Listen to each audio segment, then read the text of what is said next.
As I am making this program, President Putin, President of Russia, is in the process of giving his usual end-of-year press conference. He didn't hold this press conference last year, at this time last year, but he is doing so this year. And if the patterns repeat themselves from other years, sometime in the new year, he will also have a talking show in which he will answer questions from various people around Russia. Obviously, those will be questions which will have been selected in advance by his team, but it's important to say that they are, contrary to what some people in the West say, by no means always softball questions. Anyway, since Putin is currently conducting his end-of-year press conference, I'm not going to discuss it in detail in this program. I have been listening and making some notes about some of the things that he's been saying, and there are a few things of interest. Firstly, which I will quickly touch on. Firstly, he has spoken about the conflict in Ukraine as akin to a civil war. He's once again talked about the strong fraternal bonds between the Russian and Ukrainian people.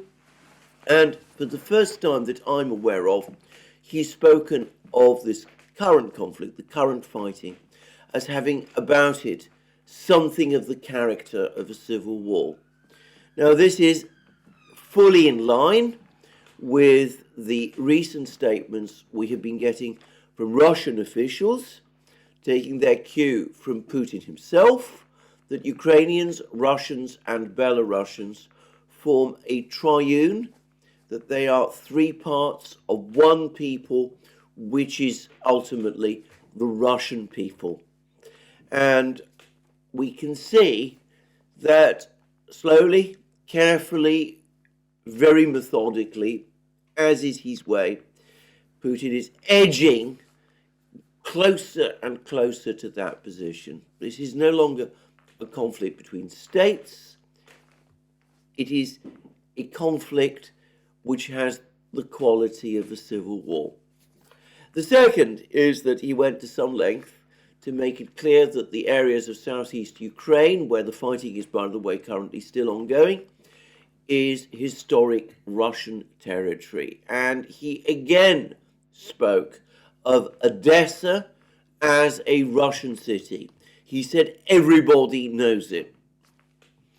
And third, he said that in order for peace to happen, all of the objectives of the special military operation, the objectives that he set out when he ordered the special military operation on the 24th of February last year, all of those objectives must be fulfilled.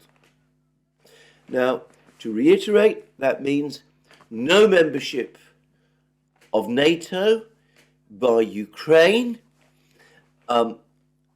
protections for the rights of Russian citizenships, Russian speakers, Russian people, of Russian ethnicity in Ukraine, what he calls denazification of Ukraine, in other words, the eradication of the various right-wing groups, nationalist groups that do exist in Ukraine, and the ending of their influence over the Ukrainian government. And of course, back in February 2022, he was talking about Ukraine accepting the loss of Crimea, Crimea's union with Russia, and the independence of the two Donbass republics. Now the Russians tend to speak about Ukraine accepting the territorial realities that have followed from Russia's unification, annexation, as some people prefer to call it, of the other four regions, Donetsk, Lugansk, Zaporozhye, and Kherson region.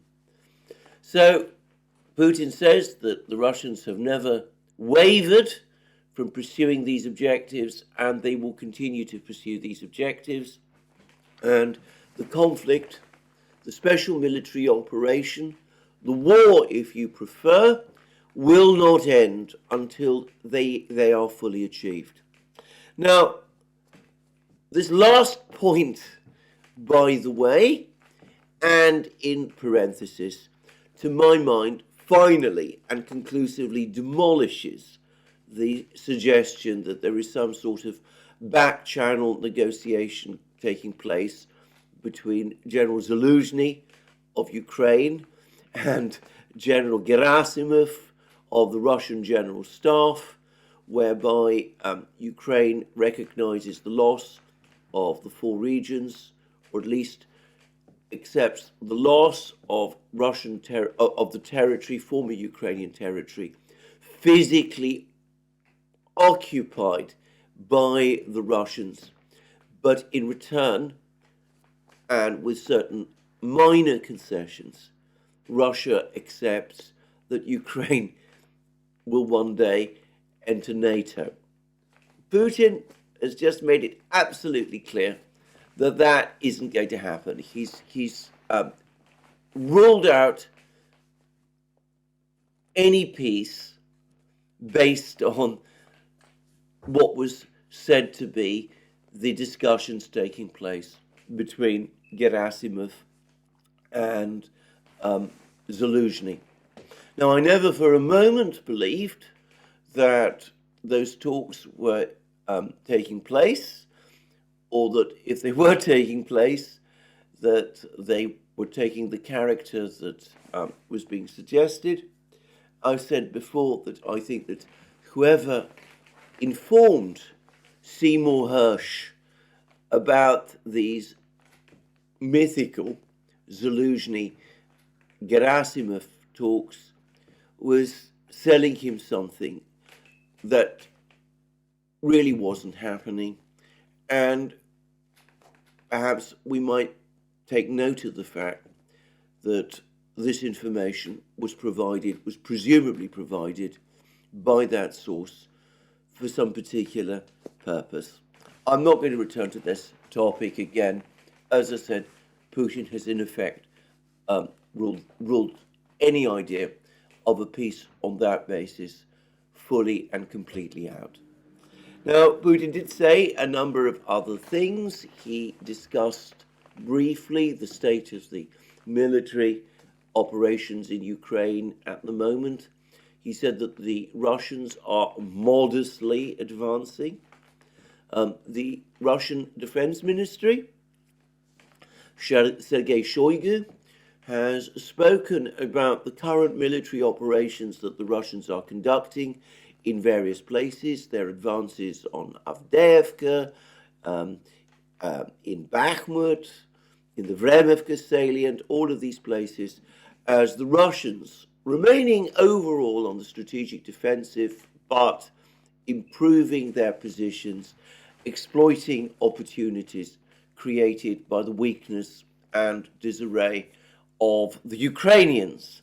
And essentially, Putin is sticking to that line. And I think that is, broadly speaking, actually correct. I don't think what we are witnessing at the present time amounts to a full-scale Russian offensive intended to achieve victory in the war. That's not what this looks like to me. But we are actually seeing the pressure, the Russian pressure, increase all along the line of contact. And if we speak about the situation in Avdiivka and in Bakhmut, it is clear to me that the Russian objectives are rather more ambitious than Putin himself said. So it's clear to me that the Russians do indeed intend to capture Avdiivka, and they do indeed intend to sort out the problem, if I can call it that, of Bakhmut once and for all by capturing Bogdanovka, Ivanivska, and I suspect also Chasiv Yar. And I suspect, by the way, that at some point over the next few weeks, months, they will move to take control of Kupiansk, at least Kupiansk, or the part of Kupiansk that is on the eastern bank of the Oskol River. Now, I'm going to return to the military matters, the military issues, shortly in my usual brief summary of the military situation in Ukraine. But I will leave that for further discussion a little later on. And further things that Putin has told us is about the overall situation in the armed forces. He has ruled out, again, a further mobilization. He's made it clear that this isn't necessary. There's not going to be the kind of big conscription drive, call-up of reservists that we saw in the autumn of last year. 300,000 men were called up. He says that around 244,000, if I got the number right, are still serving in the military, in the combat zone. He said that 48,000 have, however, are now back in their homes, some of them no doubt wounded and receiving treatment. At least that's my guess. But anyway, that's what he said. And he said that there really isn't any need to talk about a further mobilization because the Russian army is growing, is increasing at the rate of 1,500 men a day, because that's the number of people who are voluntarily signing up. And he made it very clear that the people who are signing up are people who the Russian military judges are fit for joining the military, and that they go through the entire training process that other contract soldiers who join the Russian military also do, which I understand lasts in total around a year. So that's my very brief summary of Putin's news conference. I am sure that there is an awful lot more. In fact, I can say for a fact that there is an awful lot more. He talks about the state of the economy. He talks about the state of the world. He talks about Russia itself and the direction the country is taking. I suspect, in fact, I can confidently say that Alex Christoforou and I on the Duran will do a complete standalone video about covering this news conference and talking about the various things Vladimir Putin had to say about all of these issues. But for the moment, that is the entire summary I'm going to give, at least on this program. Now, what else is going on? And again, I'm going to focus principally on the situation in Ukraine, on the conflict in Ukraine, which is, of course, the parts of Vladimir Putin's press conference that I've initially touched upon. And in my opinion, the single most important event touching upon the conflict in Ukraine, though one which obviously has much wider implications in terms of the political situation in the United States and ultimately in the world, because what goes on in American politics has an immediate and decisive impact upon the world, is the decision of the House of Representatives yesterday to vote an impeachment inquiry against the President of the United States, Joseph Biden. Now, I'm not going to discuss the topic of this impeachment inquiry on this program. Suffice to say that I agree with Jonathan Turley that enough evidence has been accumulated concerning the business activities of the president's son and the president's own relation with those business activities to justify the setting up of an impeachment inquiry. I am not going to preempt what the outcome of that impeachment inquiry is going to be, what information we are going to get from it. I think that would be premature. And besides, I suspect that at some point over the next few weeks, though of course the oncoming Christmas holiday is probably going to complicate matters, I suspect that at the Duran we will be calling upon our old friend Robert Barnes to discuss all this in much further detail. I will say that I did see this somewhat astonishing statement in an article in The Guardian about this impeachment inquiry. It says that although no evidence has been produced, Republicans have accused Biden and his family of personally profiting from his position while vice president under Barack Obama. No evidence has been produced. Well, I would beg to disagree. In fact, that comment leaves me absolutely gasping. The Financial Times, by the way, is somewhat more circumspect about all of this. It says that so far no evidence has been produced linking the president to the business activities of his son. I'm not sure that I would even fully agree with that either, by the way, but at least that is rather more close to the real situation than this article in The Guardian is. But anyway, I'm not, as I said, going to discuss the impeachment inquiry fully in this program. What I will say is this. Given that we do now have an impeachment inquiry, and given that this impeachment inquiry is inevitably going to touch on the business activities of the president's son in Ukraine, and given that there is, shall we say, some evidence, though I'm not going to judge the weight of that evidence, that the business activities of the president's son in Ukraine had some bearing on the father, on the then vice president, on the current president, Joe Biden. I think that it is going to be extremely difficult now for the Republicans in the House of Representatives, having made the decision that they have to set up this inquiry, to go ahead and vote for further funding for Ukraine. I would have thought that at the very least, they will be seeking to implicate the president in a conflict of interest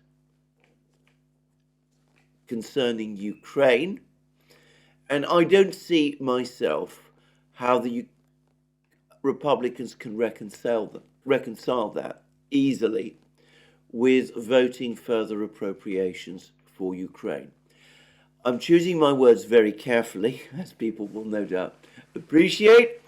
And I would also say that, of course, the resourcefulness of politicians to do two contradictory things at one and the same time is almost limitless. So no doubt, and quite possibly, they may find a way round. But for the moment, at least, I don't actually see what politically the incentive for the Republicans to do that is.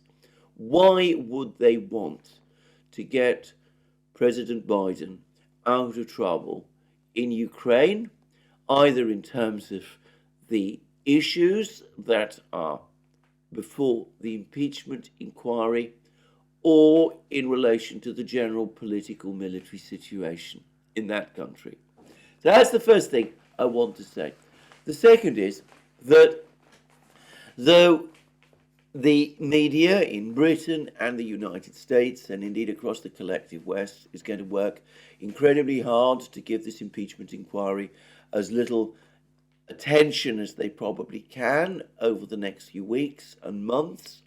There is entrenched hostility to the setting up of this impeachment inquiry. It is difficult for me to believe that the fact that an impeachment inquiry is underway is not going to have a serious impact on the decisions that the president makes from this moment forward. He's going to be far more focused, I would have thought, on that than he is on pretty much every other matter, including, of course, the conflict in Ukraine.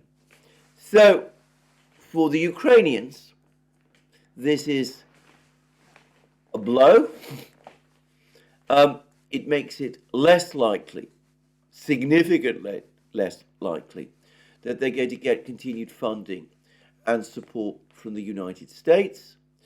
And to the extent that this impeachment inquiry may have bearings, or may have a bearing on the development of American politics in 2024, it could also enhance the prospect of a Republican president being elected in November who is, shall we say, a lot more skeptical about support for Ukraine.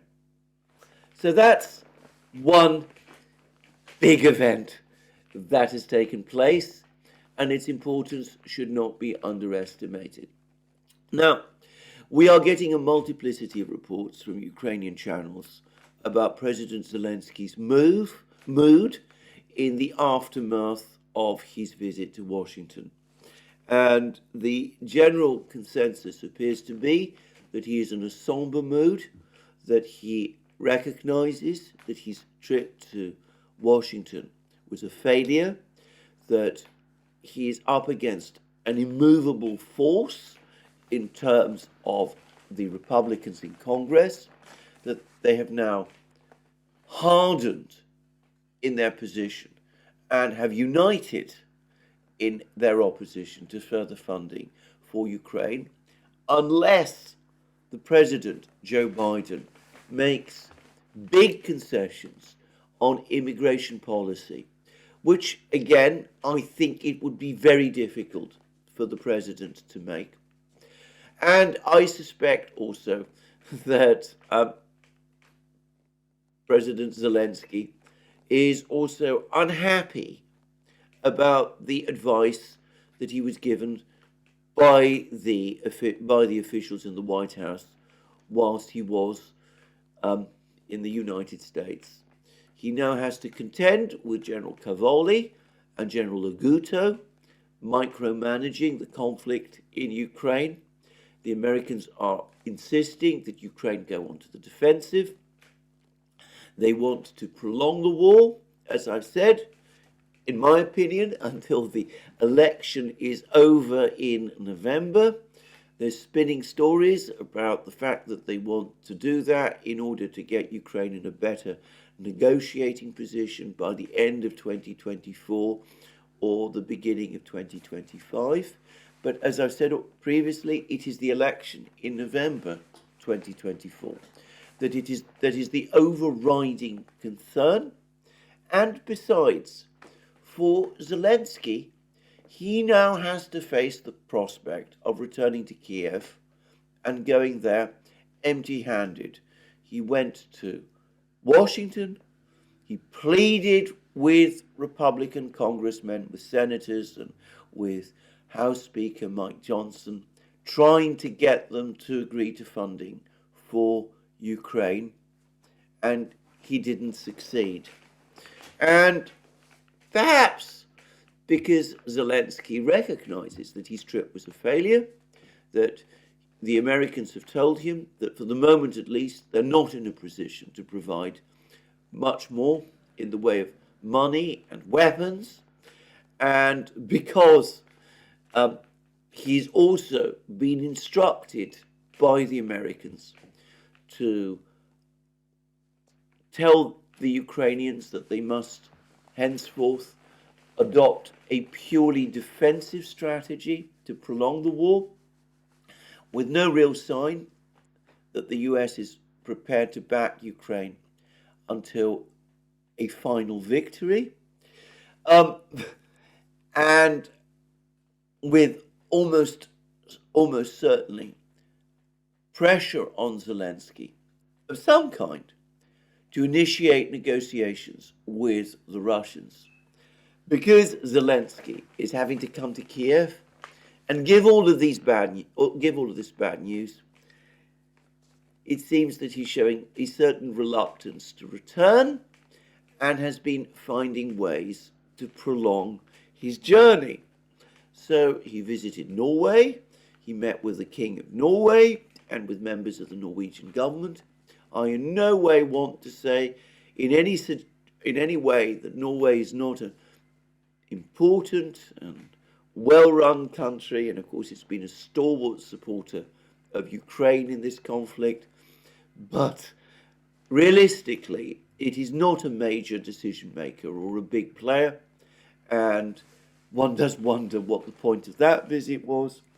And then I understand, though I haven't seen this entirely confirmed, that he went to Poland, where he's perhaps working more productively, trying to repair what are now increasingly fraught relations between Poland or Ukraine, or to be more precise, relations between Poland and Ukraine, which have become increasingly fraught in recent months. He's trying to repair those relations with the new Polish Prime Minister, Donald Tusk, who finally assumed office a few days ago. So Zelensky has gone on this long journey.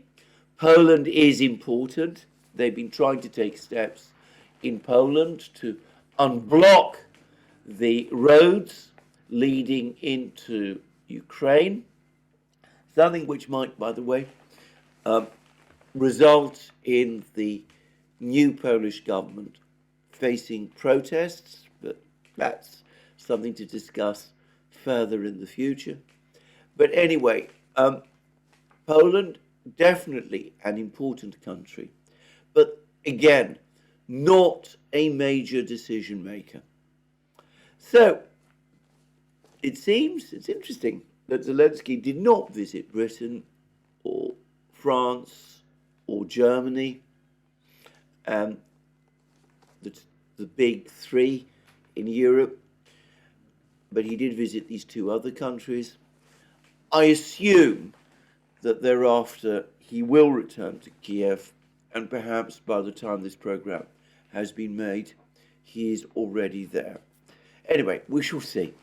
There have been other periods during the war when Zelensky has extended his travels, has shown an earnest desire to be elsewhere than in Kiev. This faded a little over the last few months, especially whilst the offensive was underway, with the defeat of the offensive and with this change in the mood in the West, in the United States, and with the ongoing conflict between Zelensky and Zelensky, which remains unresolved. One can understand, perhaps, why Zelensky finds returning to Kiev at this time rather uncomfortable. Anyway, that now brings me to the situation on the battlefronts. And again, not always easy for me to get a complete sense of what is going on. Just to give an example, early this morning when I first started checking what the Telegram channels were saying, there was a great deal of chatter from all kinds of channels, Russian and apparently Ukrainian. I haven't seen the Ukrainian ones on this point, but chatter claiming that Stepovoye, that village to the northwest of Avdiivka, west of the railway line, that village has been captured by the Russians. I have lost count of the number of times I have seen reports about Stepovoye being fully captured by the Russians. Perhaps this time it is true. A few days ago, I noticed that there were lots of reports that the Russians have managed to widen their bridgehead west of the railway line, that they've been able to capture forest plantations located north and south of Stepovoye, and that this has put them in a better position to consolidate control of Stepovoye. But given the history, given the number of times that we've seen reports of this nature about Stepovoye captured, I'm going to defer and wait until we get some further confirmation which would probably have to come from the Russian Ministry of Defense itself. What does seem indisputable is that the Russians are now advancing deeper into Avdiivka itself. They seem to be pushing into Avdiivka, a north-south pincer, Russian forces advancing from the south. In fact, that is where the major advance on Avdiivka appears to be coming from, but also constant pressure by Russian forces in the north, around the slag heap, the chemical factory, the coke plant, the railway line, all these major industrial facilities lying to the north of Avdiivka. And again, all the indications are that Avdiivka is turning into another meat grinder, graveyard if you prefer, for large numbers of men from, of course, both sides, but more from the Ukrainians than from the Russians, because again, as in all of these other battles, the Russians have this enormous preponderance in artillery.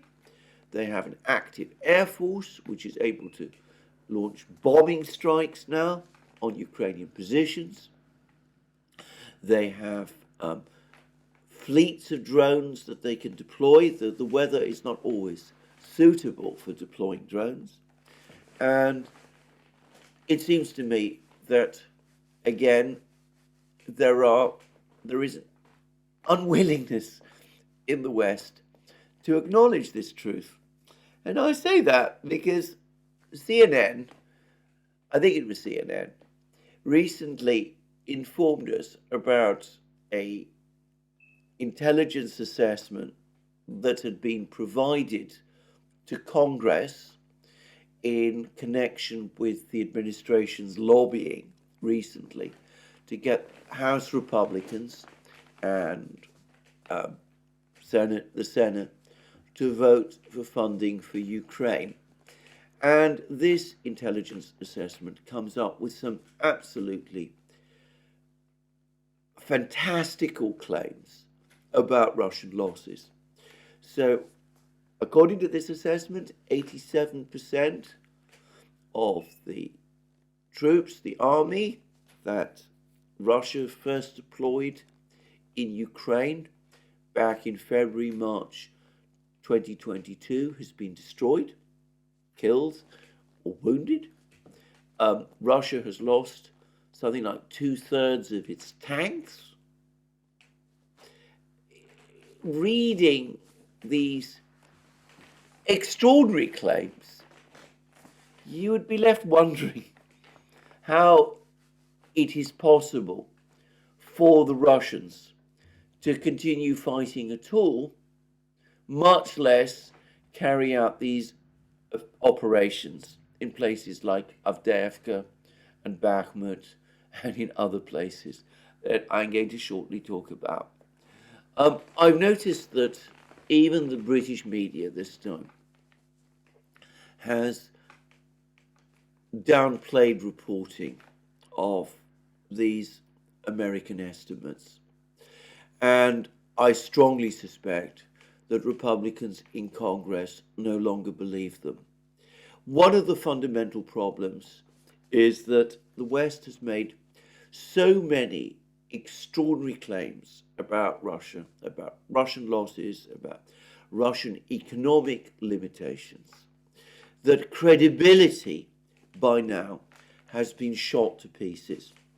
I read an article, for example, in the London Times about the performance of the Russian economy just a few days ago, and I saw a bitter statement by somebody on the thread to this article. This was in the London Times, in which this person said that he had been told, he had read in the Western media, including in the London Times, in articles which appeared to come with undoubted authority, that Russia was in no condition to sustain the conflict, much less a long war.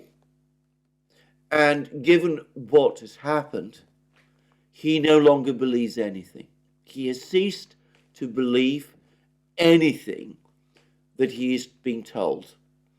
And it was quite interesting to see the response on the thread of various other people to those words. Some agreed with him, some continued to insist that the original line was true, or to try to rationalize why the Russians are still in the struggle. But overall, it is clear that the credibility of Western governments, of Western intelligence agencies, has been significantly undermined over the last 2 years, yet again, by this ludicrous reporting or misreporting of issues both about the Russian economy and the Russian conduct of the war and Russian losses during the war. And this report, this latest report, all it's going to do is to undermine that credibility still further. So, there we go. That's the situation in Avdiivka. The Russians grinding the Ukrainians down. The Ukrainian soldiers in Avdiivka continuing to suffer extremely heavy losses. The Russians slowly, incrementally tightening their grip on Avdiivka itself, possibly also capturing Stupovoye, preparing to advance on Berdichi, closing the noose around the Ukrainians, if you want to believe some other reports. Now, there's also been a cascade of reports about the situation around Marinka. And most Russian reports concede that even though Marinka as a whole is under Russian control, in fact, there have been several Ukrainian sources which have, to all intents and purposes, admitted the same thing. The Russians acknowledge that there are a few buildings in these places, somewhat detached from the main town, which the Ukrainians still occupy. So it's not yet possible for the Russians to say that every building and house in Marinka has been captured by the Russians, which is presumably why the Russian Defense Ministry has not yet announced that Marinka has been captured. But there doesn't seem to be any doubt that in essentials, that is what the Russians have done. And as I discussed in my program yesterday, the Russians do now seem to be pushing hard towards Novomikhailivka, towards another village, Pobieda, and they might also be planning to push westward towards a place called Kutahovo. And the importance of the advance towards Kutahovo, this I'm getting now from Slavyangrad, where they did an analysis of this, and again, I'm going to say straight away, I'm not fully clear about the local geography here. But the key point about Kutahovo, apart from the fact that there is apparently a big thermal power station there, which may or may not be operating, but that's another question.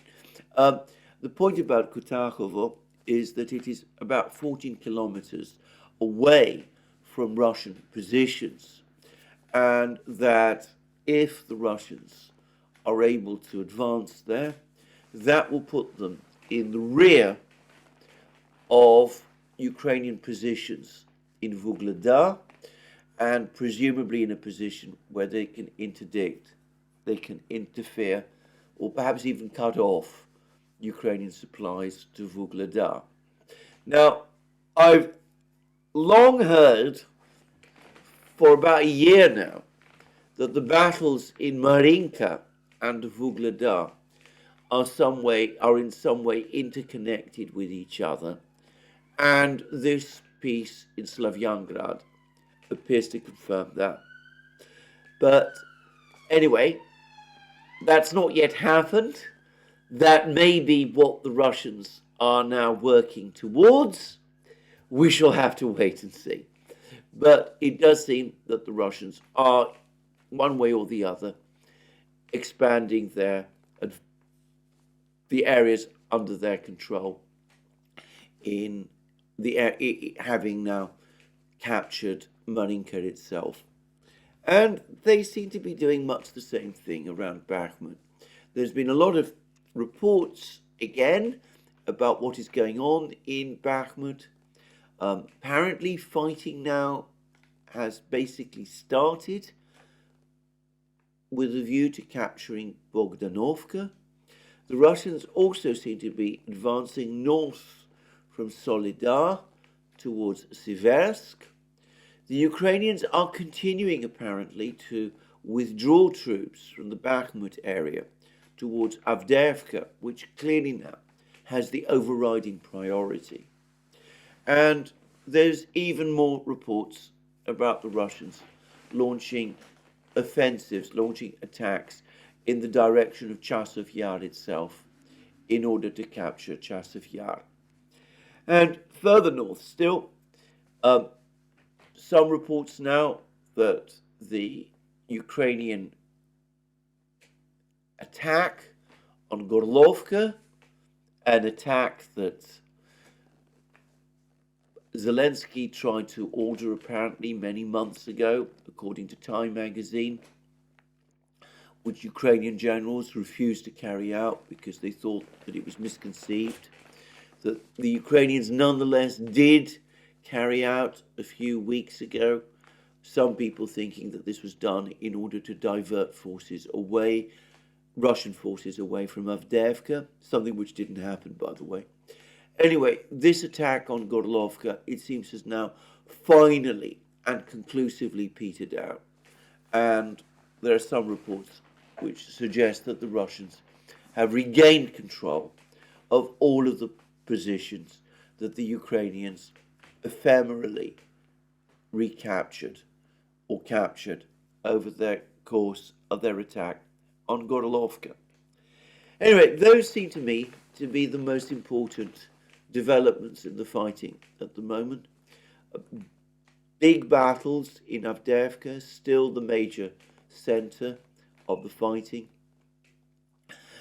Interesting developments around Marinka, though we can't say definitely what it is that the Russians are planning to do there. And, by the way, more Russian drone attacks across Ukraine over the course of the night, with much less evidence at the moment of the Ukrainians launching their own drone or missile strikes on Crimea or on Russia or in any other place. Now, I noticed that President Zelensky, apparently whilst in the United States, gave a television interview. He made the extraordinary claim that over the course of the fighting this year, the Russians have not managed to capture a single village or town held by Ukraine. I have to say that I found that one of the most astonishing, incredible claims that even Zelensky has made over the course of the war.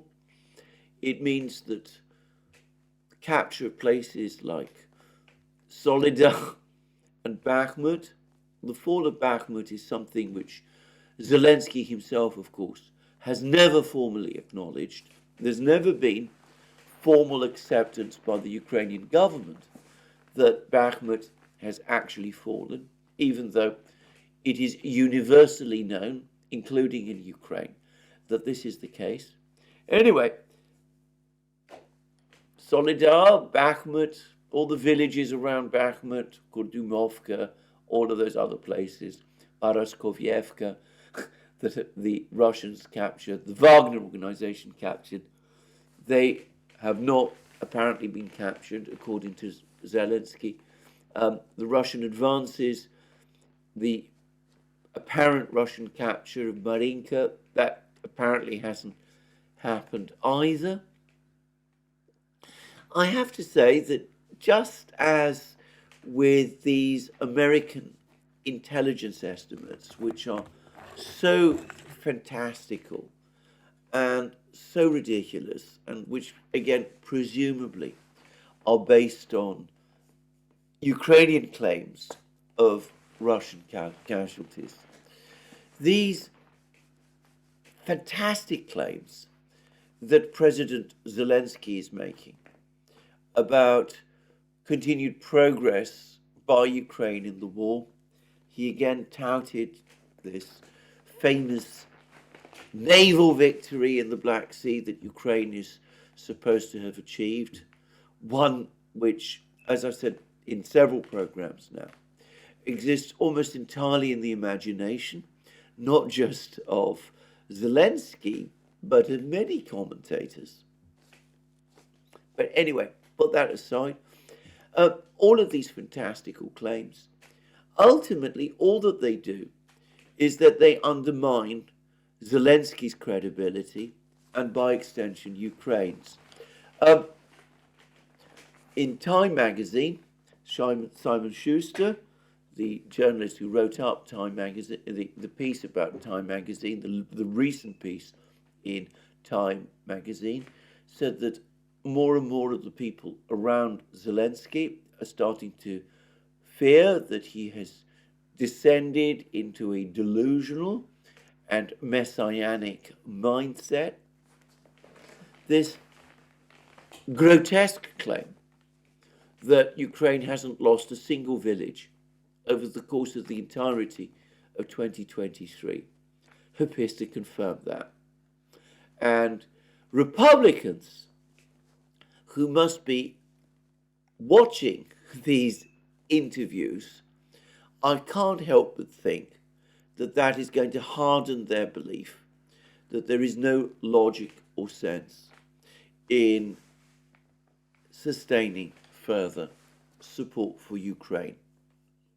So there we go. This is the summary of the situation as I see it. There's the startings, the murmurings of a political crisis in Germany. The German government has cobbled together a budget. There are problems. Chancellor Scholz is talking about a state of emergency caused by the war involving Russia in order to justify his emergency decisions with the budget.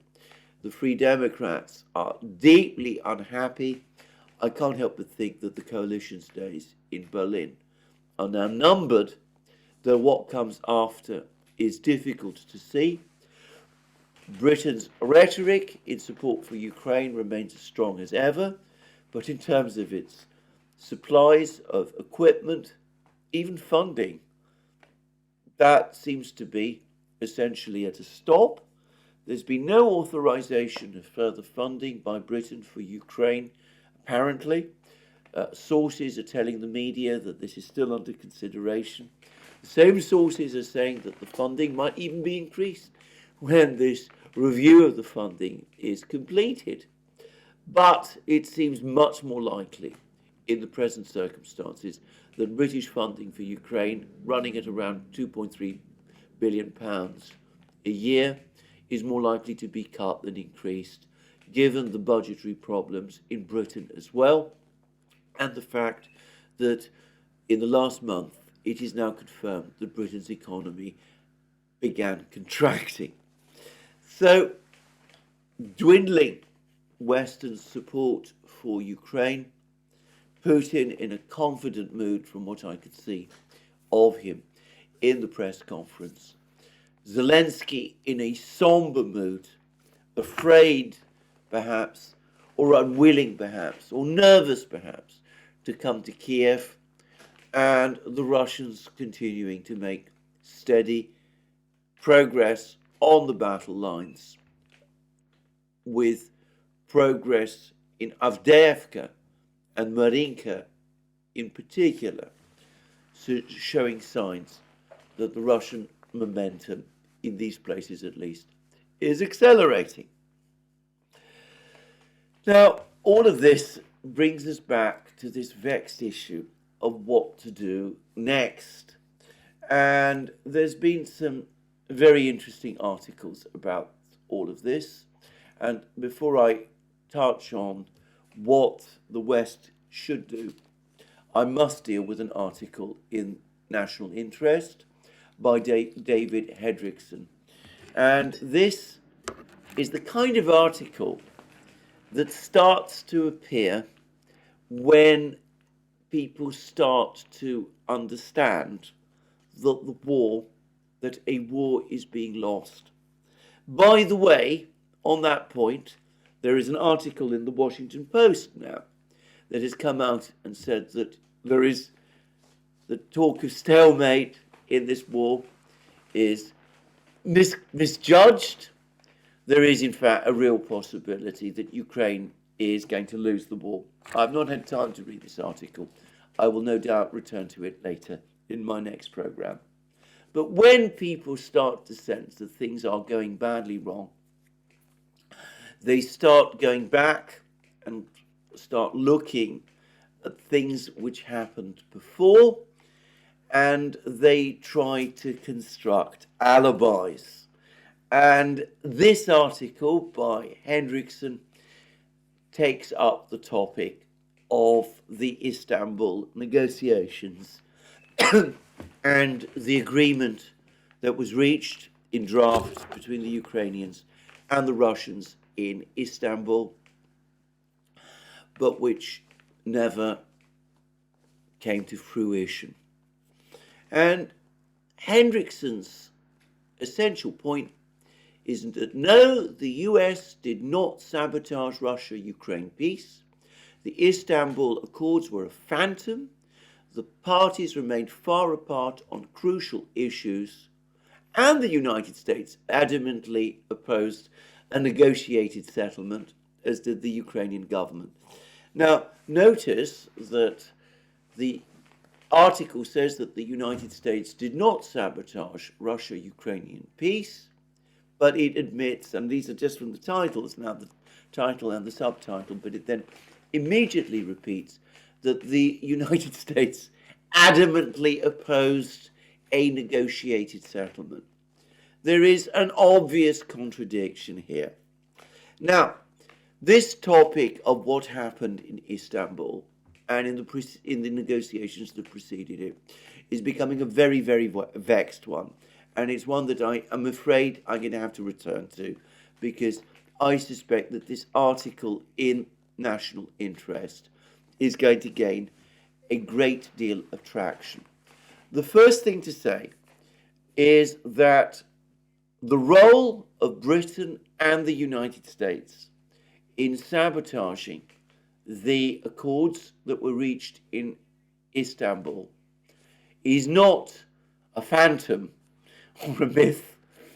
It is one which has been confirmed by people who were directly involved in these discussions.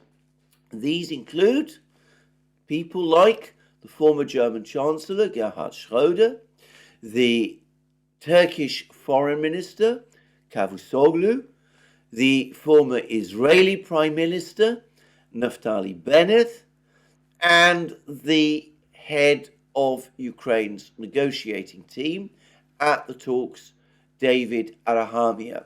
In fact, this article is clearly a response to David Arahamia's admissions and his statements about the American role. And of course, Alexei Arestovich, who was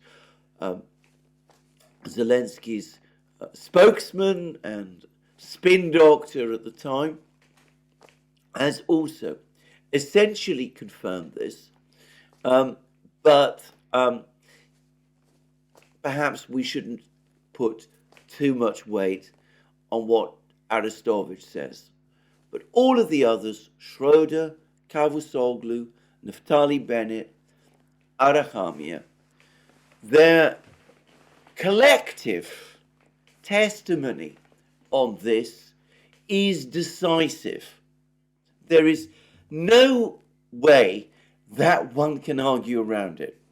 Now, what this article in National Interest does is that it takes what was agreed in draft in Istanbul and says that this wasn't a real agreement at all, because lots and lots of points and issues between Russia and Ukraine were unresolved. So because there were lots of points of contention, difficult points of contention, that was still to be ironed out and argued about, any suggestion that there was an actual agreement in Istanbul is a phantom. Now, this completely misunderstands the entire negotiating process. Now, I speak here with some authority because I remember discussing it and explaining it all in great detail at the time. It was explained extensively by the Russians on their foreign ministry website, and it was also explained by Ukrainian officials in interviews that they were giving at the time to the Financial Times. What was agreed in Istanbul was not a finalized document. There were indeed many issues still to be ironed out and discussed. There was the question of the rights of Russian speakers in Ukraine. There was the size of Ukraine's army. That too needed to be discussed. Probably and eventually there would have needed to be discussions about the political complexion of Ukraine's government, though for entirely understandable reasons, the Ukrainians have been unwilling to say very much about this, and the Russians are discreet in discussing this as well. That being the reason, by the way, coming back to a point that Hendrickson has made, why the Russians, neither the Russians nor the Ukrainians, up to this point, have been prepared to publish the document, the draft document, in its entirety. What was agreed in the talks in Belarus and in Turkey, and what was initialed in Istanbul, was an agreement on the main security issues. Ukraine would not join NATO and would in return obtain security guarantees from various powers. These would include Russia, and they would include also some other Western states, including, of course, the United States, Britain, Germany, France, and others. But importantly, the security guarantees would not cover Donbass, Donetsk and Lugansk, and Crimea. Ukraine did not agree in Istanbul to recognize Crimea as part of Russia or the Donbass republics as independent states. The two countries put that question to one side as they moved forward to agree on the essential security issues.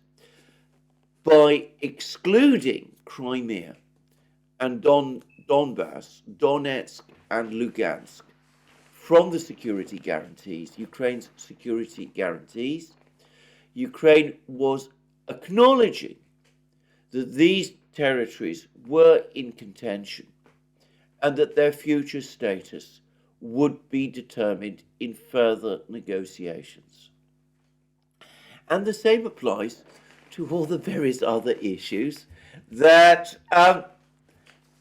Henriksson is talking about. Obviously, there was still no agreement about the size of Ukraine's army. There was still no agreement about the nature of the rights of Russian citizens. There was an awful lot that still needed to be discussed. What the two parties agreed, however, in Istanbul, nonetheless was a breakthrough. It enabled them to go away, report to their governments that the key security question, Ukraine's membership of NATO, had been resolved, and on that basis, there could have been a ceasefire. Once that ceasefire had been agreed, the assumption was that there would be further negotiations. All of these other remaining issues, the status of the two Donbass republics, the status of Crimea, potentially the borders of these regions, would have been ironed out in those negotiations, and then a draft treaty would have been prepared, rather a treaty would have been prepared. There was supposed to be a summit meeting between the two presidents at which they would sign the treaty, and then the treaty would have gone to the two parliaments for ratification. That was the process. What Henriksson is trying to say is because this entire process had not been concluded by the 29th of March. That means that there was no actual agreement in existence at all. This is completely to misunderstand the whole way in which negotiations, certainly this type of very complex interstate negotiations, and by the way, complex commercial negotiations are conducted. First, you have your heads of agreement. Parties then take steps to de-escalate on the basis of the heads of agreement, or in the case of commercial contracts, to treat with each other. And then further negotiations take place. You then have the concluded document, the treaty, or the contract, and then that is signed off and ratified. I explained all of this carefully and painstakingly at the time. I actually remember doing so. It is mysterious to me that people don't understand this. Now, what happened was that this agreement was, as I said, signed off in draft. The two sides went away. The Ukrainians had made certain points. The Russians were due to respond to them. The Russian Foreign Ministry put a response together. It was communicated to Kiev. By this point, Boris Johnson had visited Kiev, having previously telephoned Zelensky to make it clear that the United States and Britain were opposed to this whole process and would refuse to participate in providing Ukraine with security guarantees if it went ahead. And following those messages from Boris Johnson, the Ukrainians simply ignored the response, the written proposals that they had received from the Russians.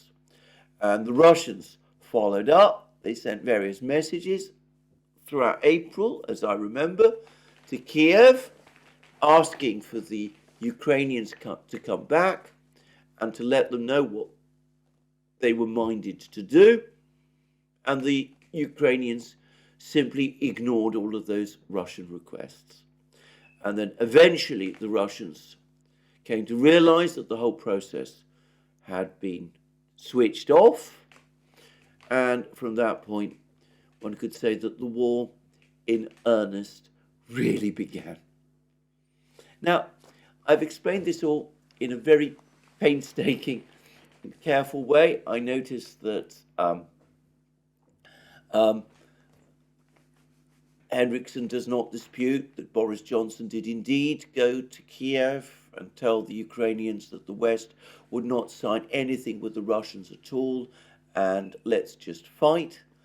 But his attempt to try and argue around this by truncating what was a complex process, negotiation process, as I said, ultimately baffles me. Now, once upon a time, all of this would have been well understood. If we go back, for example, to how the First World War ended, firstly, there was the armistice that was agreed by the Germans and the Allied powers on the 11th of November, 1918. And then there were the protracted negotiations that took place in Versailles, which ended eventually in the disastrous treaty, which was the treaty that finally and formally brought the First World War to an end. What we came very close to, and I've used this word in the past, in Istanbul, was an armistice agreement, a ceasefire agreement. The Russians, of course, preempted it by agreeing to a Ukrainian request on the 28th of March to withdraw their troops from near Kiev. But anyway, what we almost got on the 29th of March and thereafter was an armistice agreement, a cessation of hostilities, followed by a substantive negotiation between the Russians and the Ukrainians, sorting out the accumulated problems that had emerged between them and which had led to the war. And what we got instead was the abortion of that entire process, the cancellation of the all but agreed armistice and cessation of hostilities, and the result was months and years of war, which have brought Ukraine to the brink of military defeat. Now, I'm not going to say anything more about this. I hope that this is well understood, but it is very interesting to see how already we can see that alibis are being created by people in the West trying to explain away the West's role in sabotaging a peace which was almost in everyone's grasp in March and April of last year. It was thrown away with the result, of course, that Western governments, Western leaders are having to face the prospect that Ukraine is going to be faced with something much worse, or if the trend of recent Russian comments is to be followed, including Putin's own comments, perhaps a failure to exist at all. By the way, on that topic, Dmitry Medvedev has again spoken, or at least he's made comments, this time apparently on X, in which he has again all but signaled that the Russians are now increasingly thinking about an annexation or unification of the entirety of Ukraine, of the whole of Ukraine, within the Soviet Union's pre-1939 borders, minus Galicia and Lvov. And this does seem to me to be increasingly the trend to which the Russians are going. And of course, Putin's recent comments in his press conference about this being, in many respects, a civil war, has something of the look of that. But anyway, that is one article I have to discuss and have to rebut. There are other articles which are appearing, and they are much more interesting and much more informative. And I would say that I've got all of these articles. I'd already read the article in National Interest. Jeff Roberts, however, sent me this article in National Interest, and not just me, but various other people. He sent me other articles too. And these other articles, I'm glad to say, I have received entirely from Jeff Roberts. One, which is in foreign policy, is by George Beebe. Now, George Beebe, in August, wrote that article with Jim Webb, in which he said that the Ukrainian offensive was clearly failing, that the better policy for Ukraine was to go onto the defensive and to begin negotiations with the Russians. It was, in my opinion, the wisest article anybody in the West was writing at that time. I still think it's one of the best articles written in Western media since the war began.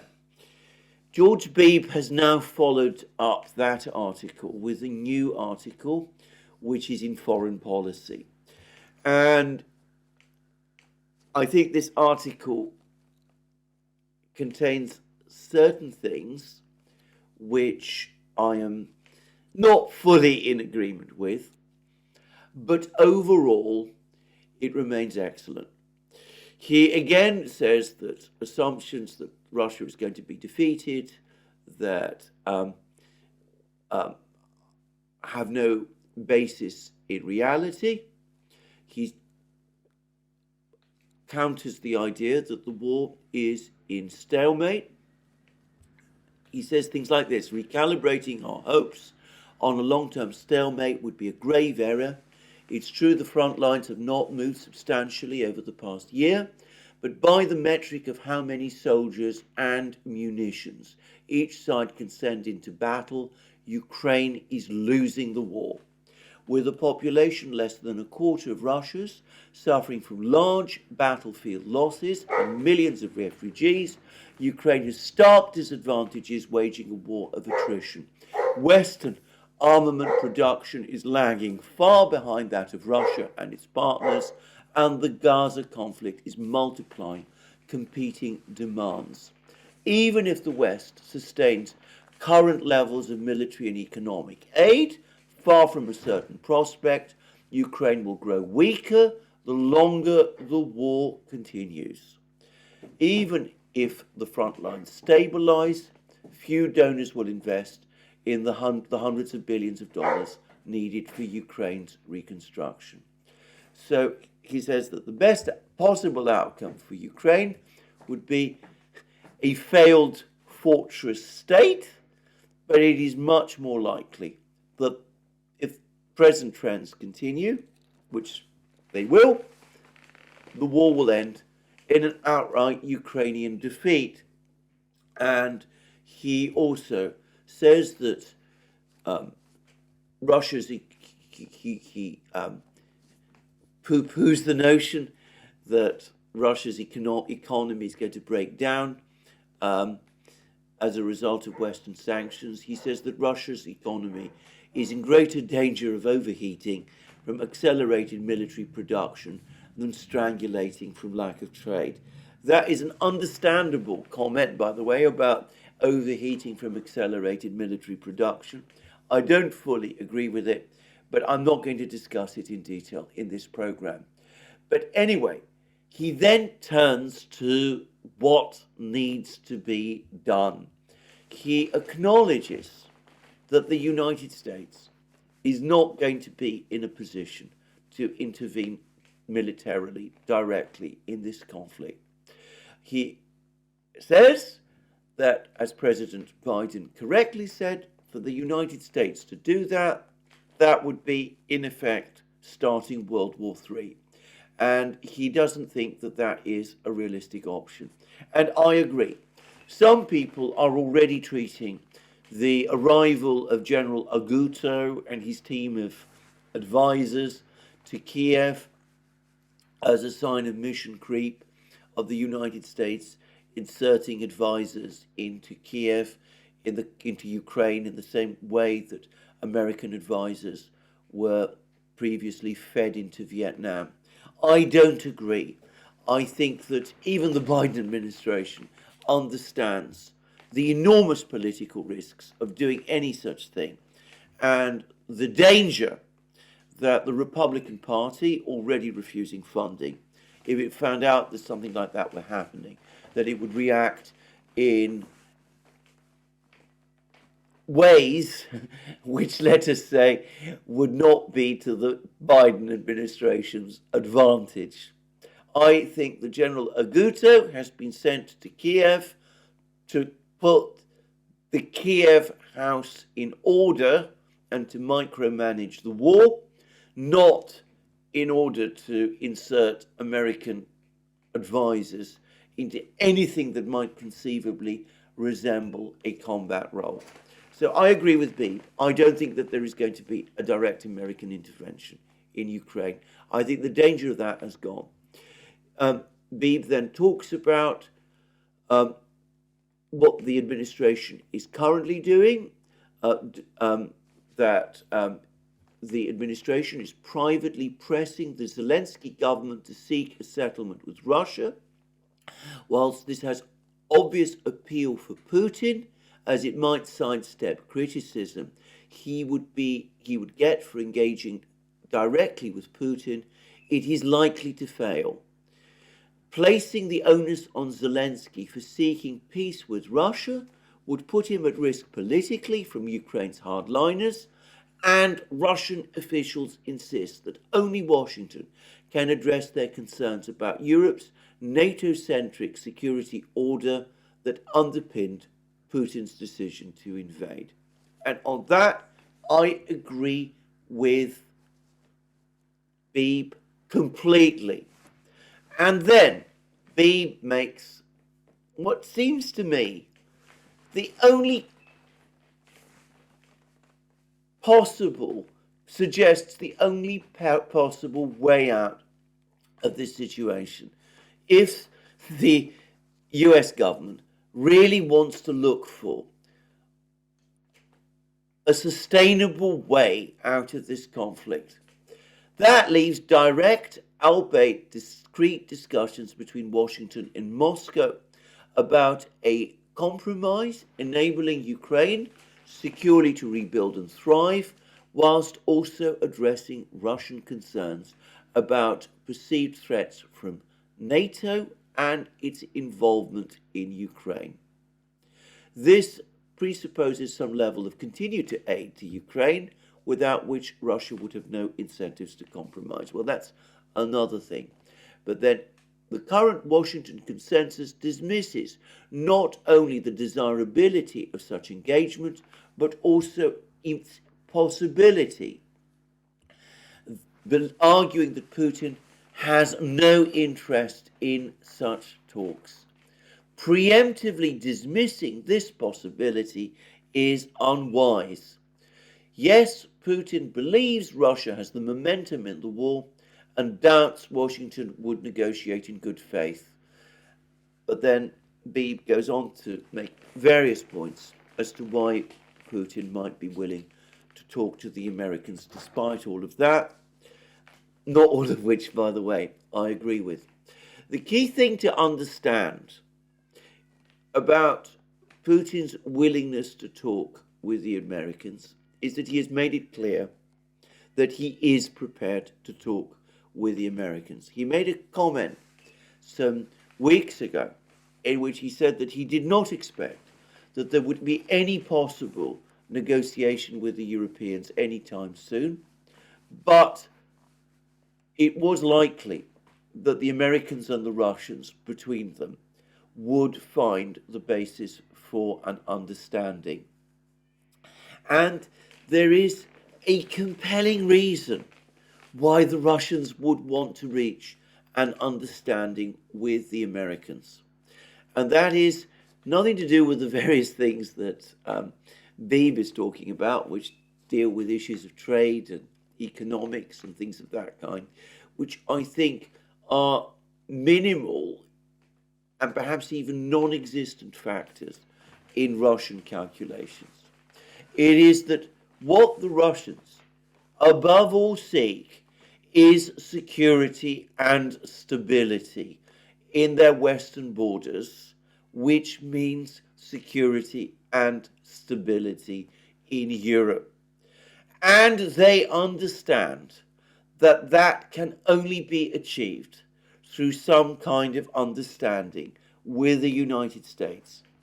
Contrary to what many people think, the Russians would not want the United States to simply pull out of Europe entirely and leave countries like Germany and perhaps Poland to start thinking about various options to try to keep the Russian bear at bay by, for example, acquiring nuclear weapons. That may seem a far-fetched concern to Americans, but it is not a far-fetched concern to Russians. Ever since the end of the Second World War, what the Russians have in fact been seeking from the Americans is a long-term, sustainable security arrangement encompassing all of Europe. And there is no reason to think that Putin is any different. On the contrary, he has made it absolutely clear, just like every other Russian leader before him, that that is what he seeks. So that's what the United States should do. Beeb is absolutely right.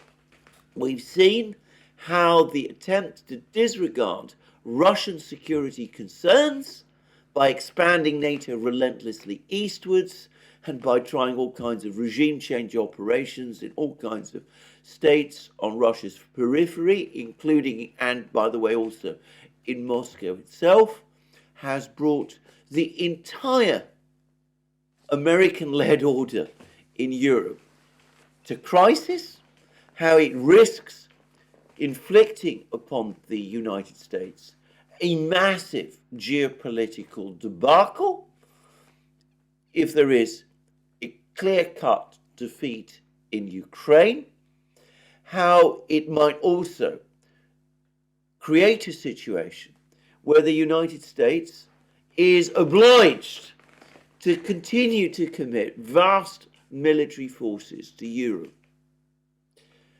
because relations with the Russians have been damaged to such a degree that either the United States has to take steps to remilitarize its economy, which would be, I suspect, socially and politically extraordinarily difficult to do, or to reduce its forces in the Pacific and perhaps in the Middle East, which would create a whole set of further problems. Either the United States takes all these risks on itself, or it begins proper negotiations with the Russians, both about Ukraine, obviously, but about the general security situation in Europe. It is in American interests to do this. I do not understand why that is so difficult for so many people to understand. And it is highly commendable that at least George Beebe seems to grasp this point, as Professor Mearsheimer and others do. And perhaps the time will soon come when they are finally heeded. Anyway, there we are. We will return, no doubt, to these big geopolitical issues shortly. In the meantime, the situation in Ukraine remains as it is. The Russians continue to advance. Ukraine's economy continues to spiral down. The political crisis with the impeachment proceedings in the United States leads one to think that American aid is likely to be reduced or perhaps stopped entirely before very long. And President Zelensky himself is uncertain what to do, shall we say, and unwilling and nervous about returning to Kiev. And President Putin himself is in confident mood. He is also, if I may say so, in a completely forceful mood. He is not prepared to make uncompromising mood of what he clearly sees as Russian security interests, as he has hinted, and as his officials are now straightforwardly saying, unless the Americans come to terms in the way that I've just indicated, we will see the end of Ukraine as the state we have known. Most of it is likely to be reabsorbed into Russia in some form, either as essentially a satellite state, or perhaps even through some process of outright unification, reunification, or annexation. At best, we will be left with a demoralized and unhappy place, Lviv, in Galicia, and that is the danger that the West is facing. I will return to all of these topics in future programs, but this is where I end today's program. Let me remind you again, you can find all our programs on our various platforms, Locals, Rumble, and X. You can also support our work via Patreon and Subscribestar, links under this video. You can also check out our shop, see the amazing things that you will find there, our magic mugs, our hats, our hoods, hoodies, t-shirts, all those great things. And last but not least, if you've liked this video, please remember to tick the like button and to check your subscription to this channel. That's me for today. More from me soon. Have a very good day.